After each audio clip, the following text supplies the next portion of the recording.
Buongiorno e benvenuti di nuovo a Pares in Cucina. Da oggi cominceremo ad affrontare il tema natalizio, visto che oramai le feste sono alle porte. Quello che vi prospetterò oggi sarà un antipasto di pesce a base di vongole. Sarà una cosa un po' particolare, un po' diversa da quelle classiche tradizionali. Noi adesso andremo a vedere gli ingredienti, ma prima di tutto, sigla!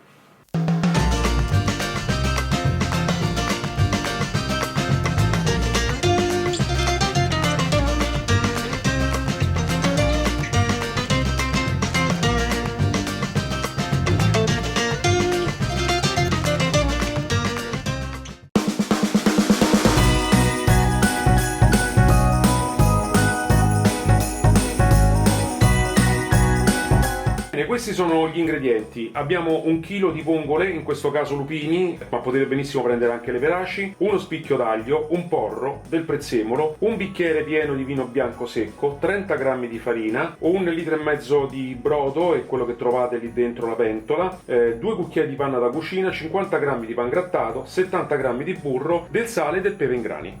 Adesso procediamo nell'apertura delle vongole. Mettiamo le vongole all'interno di una padella capiente con lo spicchio d'aglio schiacciato, il bicchiere di vino bianco, una generosa manciata di prezzemolo tritato.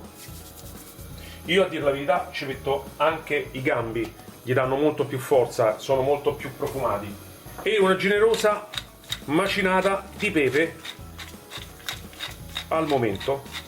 E facciamo andare con le vongole coperte. Bene, una volta aperte le vongole, adesso le lasciamo un attimo riposare, le sgusciamo e poi dopo il liquido lo filtreremo, lo vedremo dopo. Bene, una volta filtrato il liquido delle vongole, lo mettiamo di nuovo sul fuoco e lo facciamo restringere almeno alla metà del suo volume. E una volta fatto ritirare il liquido delle vongole, adesso poniamo in un altro pentolino 30 g di burro e lo facciamo fondere dolcemente. Una volta fuso il burro, mettiamo la fiamma dolce e mettiamo dentro il nostro porro tagliato finemente. E lo facciamo imbiondire dolcemente a fuoco basso. Fatelo insaporire bene, fate tostare bene, sempre a fuoco dolce, il nostro porro tagliato finemente, e stemperiamo il tutto con i 30 g di farina. Io la setaccio sempre, quindi fatelo anche voi in modo tale che non vi si presentino grumi poi. Fate un pochino per volta, ecco, fatela tostare bene.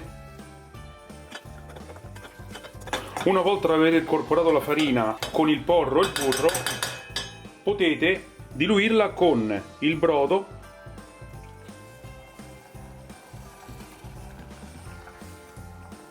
e una parte del liquido delle vongole. Filtratelo sempre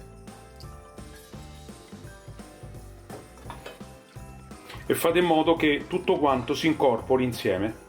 Come vedete, la salsa si sta raddoppiando di volume grazie appunto alla farina, e incorporando mano a mano il brodo riusciamo a rendere una crema che è abbastanza cremosa. Finite di incorporare anche il liquido di cottura delle vongole, sempre filtrandolo, e continuate a cuocere fino ad addensare la salsa e a farla raddoppiare di volume per circa 10 minuti su fuoco medio, e se c'è bisogno di tanto in tanto allungare con il brodo vegetale. Ora, come vedete, adesso ho spento il fuoco, la salsa si è bella che è addensata. Adesso facciamo stipidire un attimino e poi incorporiamo la panna, le vongole e ancora un po' di prezzemolo. Ok, adesso incorporiamo la panna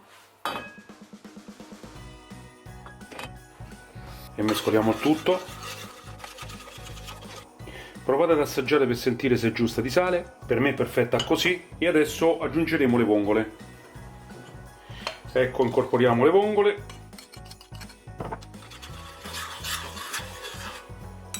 ed il prezzemolo tritato.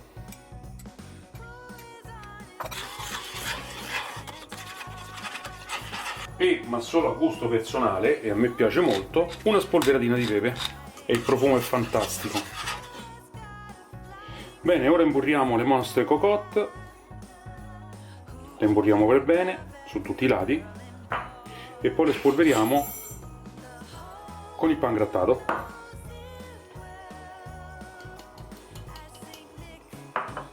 Ecco fatto. Bene, una volta imburrato e poi passato con il pangrattato all'interno, lo riempiamo con la nostra salsa. fino al bordo. E una volta che le avete riempite, adesso le spolverate con del pangrattato sopra, chiaramente per gratinarle, e guarnite sopra con piccoli fiocchetti di burro. Ripetete l'operazione per tutte le cocotte e poi le passate in forno a 220 gradi.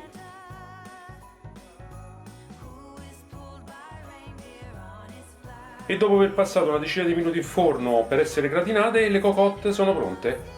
Questa è la prima ricetta per queste feste natalizie, spero che vi sia piaciuta. È un antipasto, quindi lo potete utilizzare benissimo per il veglione di Natale o anche quello di Capodanno. Se vi è piaciuta la ricetta ricordate di mettere un like, se non l'avete ancora fatto iscrivetevi al mio canale, ricordandovi però di cliccare anche la campanella che troverete qui sotto per non perdere i miei video settimanali. E se volete commentate, chiedete e domandate e io vi risponderò. Grazie a tutti, alla prossima ricetta!